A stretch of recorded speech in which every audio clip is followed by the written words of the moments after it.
Hi everyone, this is Komal Yadav.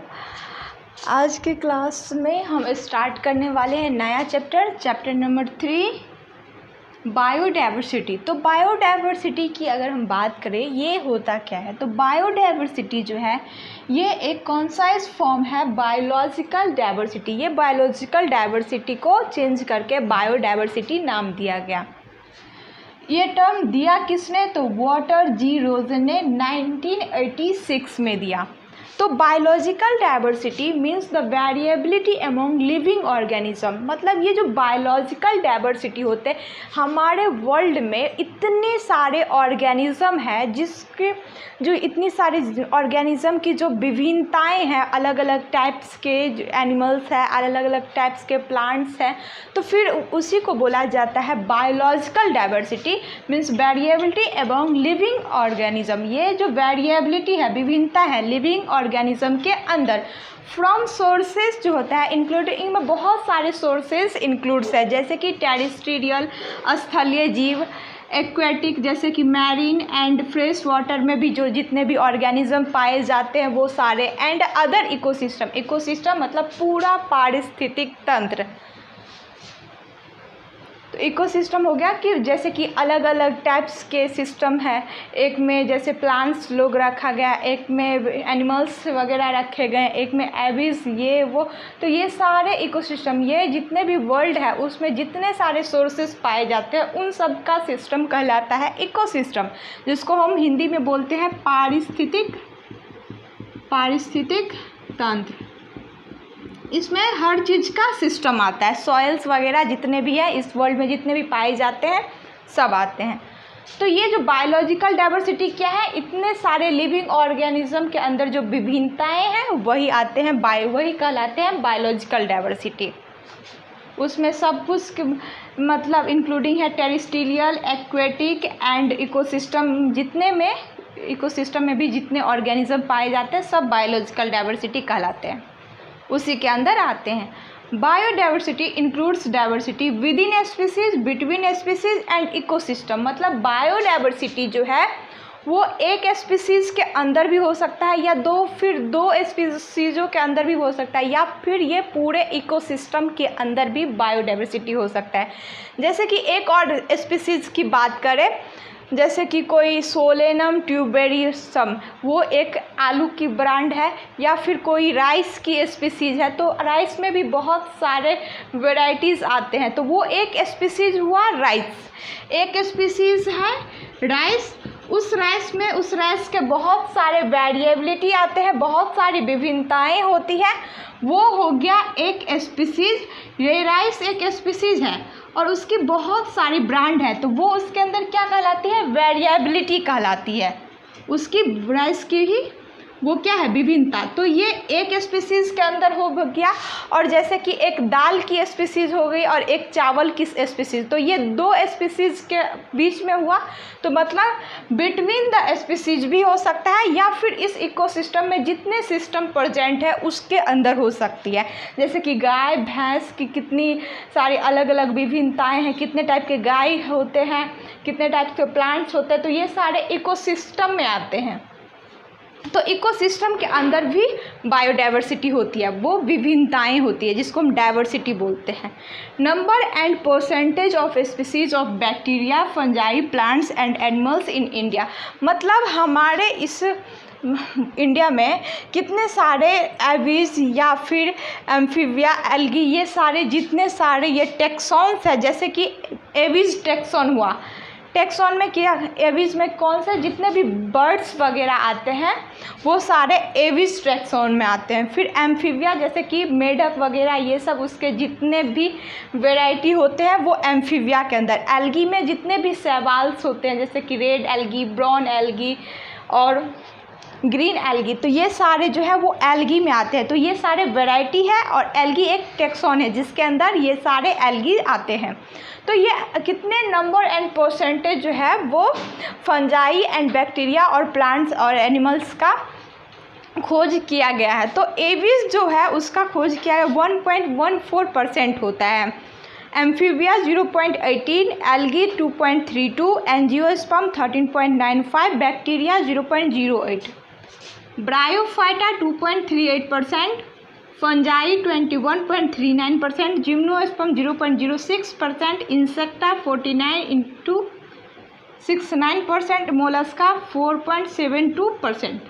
Mammalia जितने भी स्तनधारी जीव होते हैं, जिसमें हम लोग भी आते हैं, एनिमल्स जैसे कि हम ह्यूमन बींग्स भी आते हैं, तो मैमेलिया उसमें आते हैं 0.34%, पाइसिस में 2.36%, टेरिडोफाइटा 0.9%, रेप्टिला में 0.42%। ये रेप्टिला जो होता है वो 0.42% होता है, टेरिडोफाइटा 0.9% एंड पाइसिस ये जो है ये प्लांट्स हैं। पाइसिस जिसमें मछलियाँ आती है, मैमेलिया स्तनधारी, रेप्टिलिया जितने भी रेंगने वाले जीव जो होते हैं वो रेप्टिला ग्रुप में आते हैं, जैसे कि सांप वगैरह, मोलस्का, इंसेक्टा कीट पतंगों की है, जिम्नोस्पर्म ये भी प्लांट्स की ही है, फंजाई जिसमें जितने भी फंगस वगैरह होते हैं उसको हिंदी में भी फंजाई कवक बोला जाता है हिंदी में इसको। 21.39, तो कवक के भी बहुत सारे वैरायटी या विभिन्नताएं हैं जो कि टैक्सोन फंजाई में रखा गया है। ब्रायोफाइटा जो है इसको में ये जो होता है वो जनन के लिए, इसको रिप्रोडक्शन करने के लिए पानी के अंदर जाने की ज़रूरत पड़ती है। तो ये सारे इतने टॉक्सॉन्स हैं जो कि इंडिया में इतने परसेंटेज इन लोगों की इस सब की खोज हुई है। तो बायोलॉजिकल डाइवर्सिटी का मतलब समझ गए। बायोलॉजिकल डाइवर्सिटी मतलब इस वर्ल्ड में, इस पारिस्थितिक तंत्र में जितने सारे varieties of animals, plants, fungi and other जितने ये सारे वैरायटीज़ आपको दिख रहे हैं, इस सब के अंदर जितनी भी वैरायटीज़ है, जो भी विभिन्नताएं हैं, वो बायोडाइवर्सिटी या बायोलॉजिकल डाइवर्सिटी कहलाती है। इसको तब तक के लिए स्क्रीनशॉट ले। तो हम ये देखते हैं कि क्लासिफिकेशन ऑफ ऑर्गेनिज़म की क्या ज़रूरत है। इतने सारे ऑर्गेनिज़म जो है उसको वैसे ही पढ़ना तो हमारे बस की बात है नहीं, इतने सारे प्लांट्स, इतने सारे एनिमल्स, फंजाई, एल्गी, ये सब। तो फिर उसके लिए क्लासिफिकेशन कि सारे स्पीसीज़ को एक ऑर्डर में अरेंज करने की ज़रूरत पड़ी, जिसको हम क्लासिफिकेशन कहते हैं। तो the system of grouping animals, इसको जो एक ग्रुप के अंदर रखा गया सारे प्लांट्स एंड एनिमल्स को, forms on the basis of similarities, मतलब ये सारे जो ग्रुपिंग की गई है लिविंग ऑर्गेनिज्म को, तो वो सिमिलैरिटीज़ एंड उसके अंदर क्या डिफरेंसेस थे उनके बेसिस पे की गई, जिसको हम बोलते हैं क्लासिफिकेशन। तो क्लासिफिकेशन क्या है? The system of grouping living forms on the basis of similarities and differences is called classification. समझ गए कि ग्रुपिंग करने के लिए इसमें सिमिलैरिटीज़ एंड डिफरेंसेस दोनों को देख के उसके बेसिस पे ग्रुपिंग की गई, जिसको हम क्लासिफिकेशन कहते हैं। तो the branch of biology concern with classification is called taxonomy. तो ये बायोलॉजी की एक ऐसी ब्रांच जिसके अंदर क्लासिफिकेशन मतलब क्लासिफिकेशन को रखा गया, उसको हम टैक्सोनॉमी कहते हैं। तो ये टैक्सोनॉमी जो होता है उसमें क्लासिफिकेशन कैसे करते हैं सारे ऑर्गेनिज्म का, फिर उसमें क्या उसकी नेमिंग कैसे करते हैं, तो ये उसकी नॉमेनक्लेचर, फिर उसकी नेमिंग के बाद उसको हम आइडेंटिफाई कैसे करते हैं, तो ये एक क्लासिफिकेशन ही है। आइडेंटिफिकेशन, नॉमेनक्लेचर एंड क्लासिफिकेशन, इस सब को मिला के हम बोलते हैं टैक्सोनॉमी या सिस्टमैटिक्स। तो हम बात करें टैक्सोनॉमी की, तो ये टर्म जो है वो दिया कैरोलस लिनियस ने। ये एक स्वीडिश साइंटिस्ट थे, स्वीडिश के साइंटिस्ट थे। The science dealing with identification, nomenclature and classification of organism is called taxonomy और सिस्टमैटिक्स। ये साइंस की ऐसी ब्रांच जिसके अंदर identification, nomenclature and classification of organism को रखा गया, उसको हम टैक्सोनॉमी या सिस्टमैटिक्स बोलते हैं। He introduce the system of binomial nomenclature. ये बायनोमियल नॉमेनक्लेचर जो है वो कैरोलस लिनियस ने दिया था। और मतलब ये जो किंगडम के जो थे, ये जैसे प्लांट किंगडम, एनिमल किंगडम, तो प्लांट किंगडम को इन्होंने दो पार्ट में बांटा, तो इसीलिए इसको बोला जाता है बायनोमियल नॉमेनक्लेचर। और इन्होंने बुक लिखी फिलोसफिका बॉटेनिका, उसमें इनको रखा गया था 1751 में। फिर इन्होंने खोज की 4326 एनिमल्स स्पीसीज़ की, जो कि इन्होंने अपने बुक सिस्टेमा नेचुरी में इसको रखा 1758 में। As well as 5900 species of plants, Species Plantarum में इसको रखा गया। ऐसे ही उन्होंने 5900 स्पीसीज़ प्लांट के स्पीसीज़ की खोज की, जिसको उन्होंने अपने बुक स्पीसीज़ प्लांटेरम में 1753 में रखा।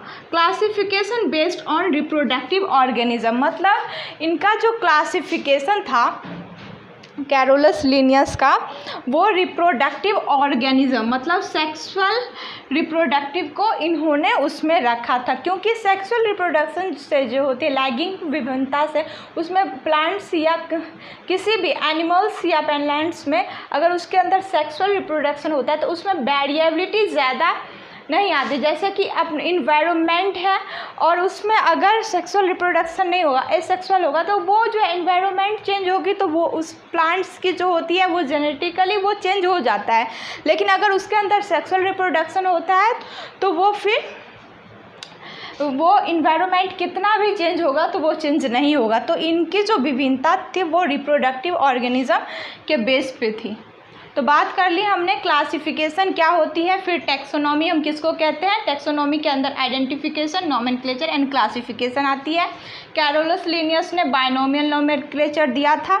इन्होंने 4326 एंड स्पीसीज ऑफ एनिमल्स की खोज की, जो कि अपने बुक सिस्टेमा नेचुरी में रखी, as well as 5900 species plants की, जिसको स्पीसीज प्लांटेरम में रखी।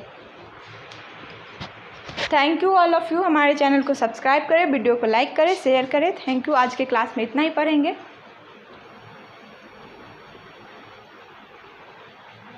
अभी दिख रहा होगा,